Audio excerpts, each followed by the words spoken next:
Welcome to Techstination. We're speaking with Ellie Hollander, President and CEO of Meals on Wheels America, and Dr. Andrew Renda, Humana's Associate Vice President of Bold Global. Thank you for joining us. Our pleasure. Our topic is far from alone, and we'll turn first to you, Andrew, I think. The effects of the pandemic, as so many of us know, include much more than the symptoms of the illness. There's the isolation and loneliness affecting probably just as many or maybe far more people. Absolutely. Well, loneliness and social isolation are two social determinants of health that can have negative health impacts on people of all ages. And in fact, they can be as dangerous as smoking and obesity. So a couple of quick stats. If you're lonely, you're 2 to 5 times more likely to die prematurely. You're 50% more likely to have an ER visit, and you have twice the risk of Alzheimer's and dementia. And the reality is that 1 in 5 Americans before the pandemic was lonely. And now that we have this quarantining and social distancing, it's now 1 in 3 across all ages. And so it's just really important to know that we all can feel lonely. It has profound impacts on our health. And, we need to raise our hand, reach out, normalize it, and find ways to connect with folks around us. And often technology is playing a big role in helping us to connect, as we're doing right here. Absolutely. We've got to do these things virtually when we can, when we can't get together in person. Ellie, at Meals on Wheels, you've done so much for so many years in helping people who are isolated and lonely beyond even just delivering meals. How do you cope during the pandemic?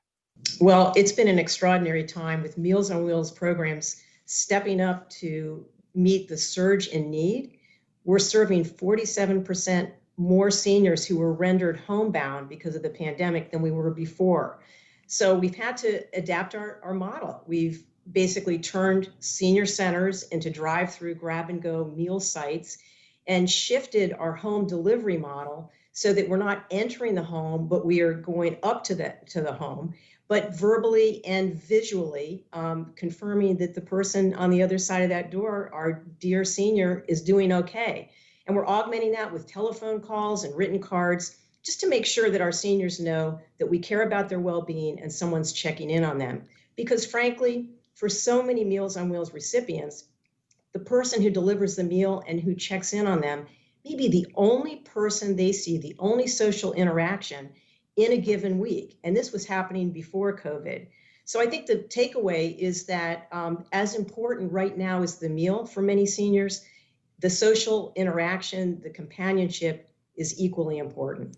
With so much more need, how do you cope with the need for funding and the need for volunteers through all this? It's difficult for a lot of people who might be afraid of the virus to say, I want to do this.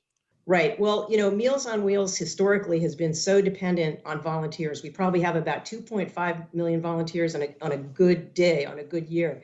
But many of those volunteers have had to step back for their own health just to be safe and follow CDC guidelines, which they should. So programs have been challenged. They've had to hire more paid drivers. The cost of equipment, PPE, and even the cost of food has gone up. But fortunately, in many communities, people have stepped up. This is humanity at its best, people helping people. And thank heavens that Congress has passed a couple of relief bills that's provided some additional emergency funding for senior nutrition programs. But honestly, it's not enough. We need to be doing more. And Andrew, the work that you're doing at Humana, tell us how this is related and what you're doing to help people who are lonely and isolated. Sure. Well, Humana's got a long history of addressing social determinants of health. It's what we call our whole person health strategy that takes into account physical health, mental health, and social health. A couple of examples. We have neighborhood centers that have exercise classes and health classes and cooking classes. We've had to go virtual during the pandemic, of course. And we have partnerships with organizations like PAPA and, of course, Meals on Wheels. But coronavirus, the pandemic, has exacerbated loneliness really across the country. And so what we wanted to do is to launch this public health awareness campaign that we're calling Far From Alone. And the goal is to educate on the health impacts of loneliness, to reduce the stigma of loneliness, and to connect people to resources that can help them connect, particularly virtually during this pandemic. And what are some of the resources that you're connecting people to?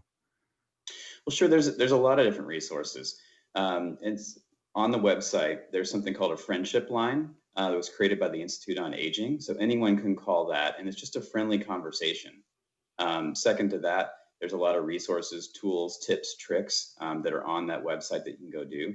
And you can actually get involved in our social media campaign. There's a hashtag Far From Alone where you can offer your own tips and tricks, and you can benefit from those that other people put out. And is there a website as well people can go to? Absolutely. It's farfromalone.com. And Ellie, finally, tell us what your thoughts are about things that people can do, whether we're the ones suffering from loneliness and isolation or just want to help.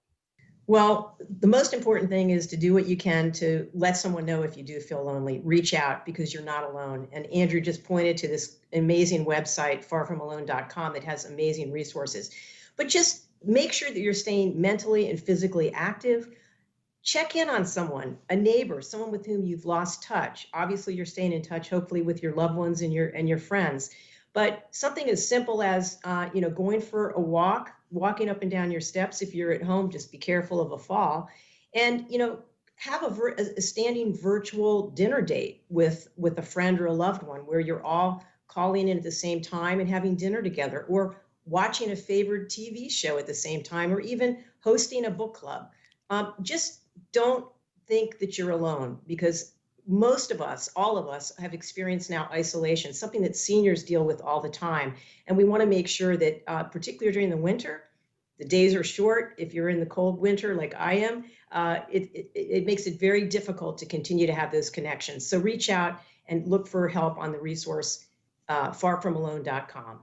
Terrific. And, we all know that people who may have been reluctant to connect using technology before video conferencing and all of that, certainly it's played a key role, and really all of us are in need of it today.